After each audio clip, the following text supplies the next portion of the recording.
اس پیغام کی روشنی میں ہم بھی اپنا جائزہ لیں کہ ہمارا شمار کن لوگوں میں ہے۔ ایک حدیث مبارکہ میں ہے کہ جناب نبی کریم صلی اللہ علیہ وآلہ وسلم ہر سال عید الاضحیٰ کے موقع پر 2 جانور اللہ تعالیٰ کے حضور قربان فرمایا کرتے تھے۔ اس میں سے ایک جانور آپ علیہ السلام اپنی طرف سے فرماتے اور دوسرا جناب نبی کریم صلی اللہ علیہ وآلہ وسلم امت کی طرف سے فرماتے۔ اور دوسری حدیث مبارکہ میں یہ ہے کہ جناب نبی کریم صلی اللہ علیہ وآلہ وسلم جو امت کی طرف سے قربانی فرمایا کرتے تھے تو آپ امت کے ان افراد کی طرف سے فرماتے تھے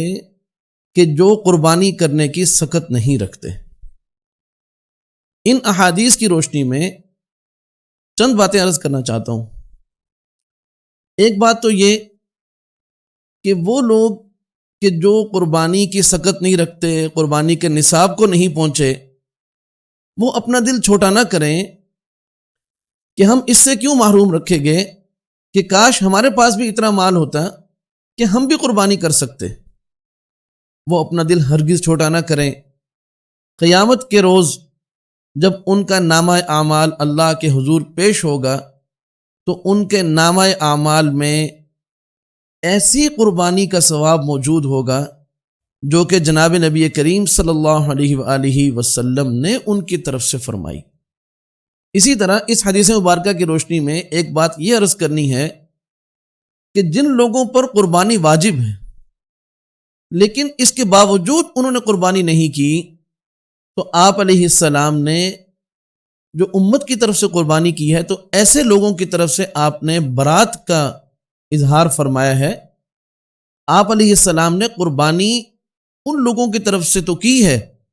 کہ جو نصاب کو نہیں پہنچے، ان پر قربانی واجب ہی نہیں ہوئی، لیکن آپ نے ان کی طرف سے قربانی نہیں کی کہ جن کے پاس نصاب تو تھا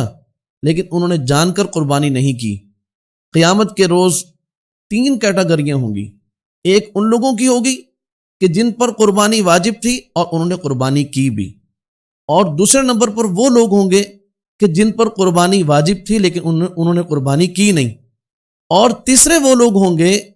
کہ جن پر قربانی واجب نہیں تھی لیکن آپ علیہ السلام نے ان کی طرف سے قربانی کی تو ان کے نامہ اعمال میں قربانی کا ثواب موجود ہوگا۔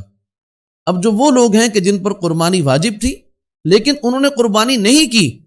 قیامت کے روز ان کا نامہ اعمال اس عظیم عمل کے ثواب سے خالی ہوگا اور وہ اس سے محروم ہوں گے۔ اسی طرح اس حدیث مبارکہ کی روشنی میں یہ بات بھی سمجھنی ہے کہ بہت سارے لوگ جو ہیں وہ قربانی کرتے ہیں، لیکن خاص طور پر آج ہمارے عرف میں قربانی جیسا عظیم عمل جو خالصتاً اللہ کے حضور ایک نذرانہ ہے، اس میں بھی دکھلاوا، ریاکاری بہت زیادہ آ گئی۔ اب قیامت کے روز جب اللہ تعالیٰ کے حضور سب لوگ پیش ہوں گے، اب وہ لوگ کہ جو دنیا والوں کی نگاہ میں تو گرے ہوئے تھے کہ جی یہ وہ لوگ ہیں، غریب ہیں، مفلس ہیں، یہ تو بیچارے قربانی بھی نہیں کر سکتے، قیامت کے روز جب یہ لوگ پیش ہوں گے تو ان کے نامہ اعمال میں ایسی قربانی کا ثواب موجود ہوگا کہ جو جناب نبی کریم صلی اللہ علیہ وسلم نے ان کی طرف سے کی ہوگی، جو انتہائی مقبول ہوگا۔ اور یہ لوگ کہ جنہوں نے دنیا میں تو قربانی کی لیکن اس میں اخلاص نہیں تھا، اس میں ریاکاری تھی، اب قیامت کے روز جب یہ لوگ وہاں پیش ہوں گے تو ان کا نامہ اعمال بجائے اس کے کہ قربانی کا اجر و ثواب اس میں درج ہو، ان کا نامہ اعمال میں ریاکاری کا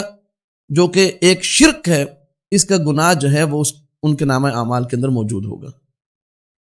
تو اس ساری صورتحال کے تناظر میں ہم نے سوچنا ہے کہ آج ہم کہاں کھڑے۔ اور دوسری بات کہ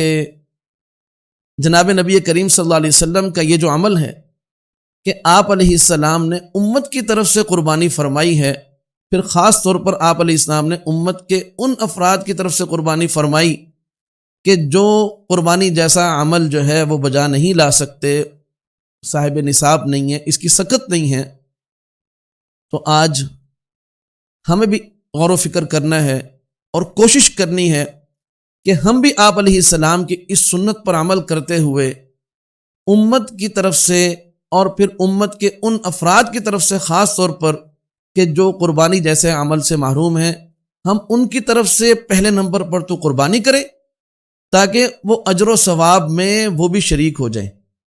اور دوسری بات کہ یہی قربانی ہم ان لوگوں تک پہنچائیں، اس کا گوشت ان تک پہنچائیں، تو اس سے انسانیت کی خدمت کا جو عظیم ثواب ہے اللہ پاک اس عمل کرنے والے کو وہ بھی عطا فرمائیں گے، اور معاشرتی طور پر وہ لوگ بھی خوشی کے اس موقع پر ہمارے شریک ہو جائیں گے۔ حضرت علی کرم اللہ وجہہ ارشاد فرماتے ہیں کہ جناب نبی کریم صلی اللہ علیہ وسلم نے مجھے حکماً فرمایا کہ آپ 2 قربانیاں کیا کریں، ایک آپ اپنی طرف سے کیا کریں اور ایک آپ میری طرف سے کیا کریں۔ یہ جو چند احادیث میں نے آپ کے سامنے رکھی ہیں، اس کی روشنی میں ہم نے